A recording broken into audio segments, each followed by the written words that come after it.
ஓம்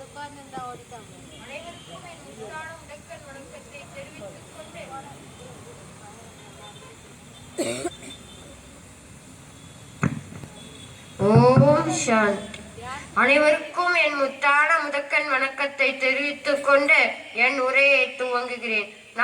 என் பெயர் வேங்கடகிருஷ்ணன். நான் ஸ்ரீ ராதாசிரி மெட்ரிக் மேல்நிலைப் பள்ளியில் 10ஆம் வகுப்பு படிக்கின்றேன். நான் இங்கு பேச எடுத்துக்கொண்ட தலைப்பு மனமே மருந்து, மருந்தே மனது. அனைத்து பிரச்சனைகளின் பிறப்பிடமும் அவற்றுக்கான தீர்வுகள் இருக்கும் இடமும் ஒன்றே, அதுதான் உள்ளம்.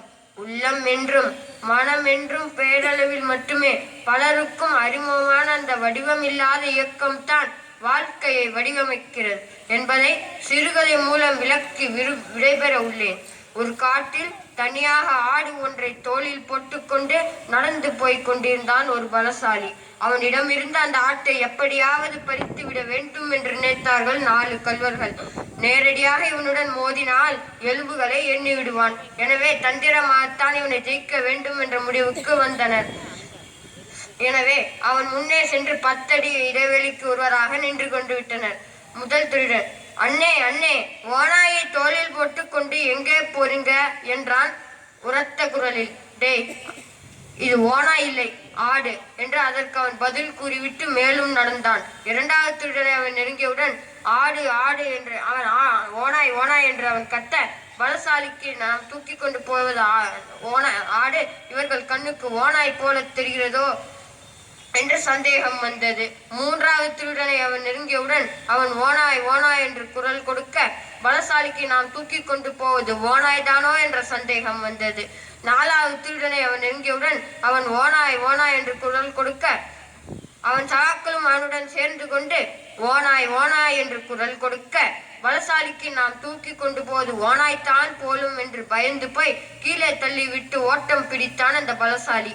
நம் வாழ்க்கையும் இப்படித்தான். நம்மால் ஒரு காரியம் முடியும் என்று நம்பிக்கையோடு இருப்போம். ஆனால் கூட இருப்பார்கள் நேர்மாறாக எதனையாவது செய்து மனதை பாலடித்து விடுவார்கள். நகைச்சுவை என்ற பெயரிலும் இந்த முயற்சி நடக்கும். யாராவது பாட ஆரம்பித்தால் உடனே ரெடிமேடாக ஒரு ஜோக் அடிப்பார்கள். டேய், கழுதை வந்திட போகுது. இது மாதிரியான நெகட்டிவான எண்ணங்கள் உங்களுக்கு ஏற்படாமல் இருக்க வேண்டும் என்றால் தயவு செய்து நெகட்டிவான எண்ணங்கள் சொல்கிறவனை பார்க்காதீர்கள். அவன் சொல்வதை கேட்காதீர்கள். இது போன்ற சொற்களை பேசாதீர்கள். இதை ஒரு விரதமாகவே எடுத்துக்கொள்ளுங்கள். உலகில் ஒருவருக்கும் இன்னொருவருக்கும் மனதின் ஆற்றலிலே, மூளையின் ஆற்றலிலே எந்த விதமான வேறுபாடும் கிடையாது. இதை பலரும் புரிந்து கொள்வதில்லை. புரிந்து கொண்ட சிலரும் முயற்சி செய்வதில்லை. சரியாக பயிற்சி எடுப்பதில்லை. எல்லாம் சரியாக இருக்குமானால் நாம் விண்ணையும் அளக்கலாம்.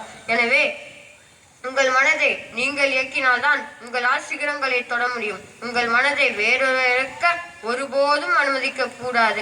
இந்த ஆதார விதிக்கான உதாரணம் தான் இந்த ஆட்டுக்குட்டி கதை என்று கூறி விடைபெறுகிறேன். நன்றி, வணக்கம்.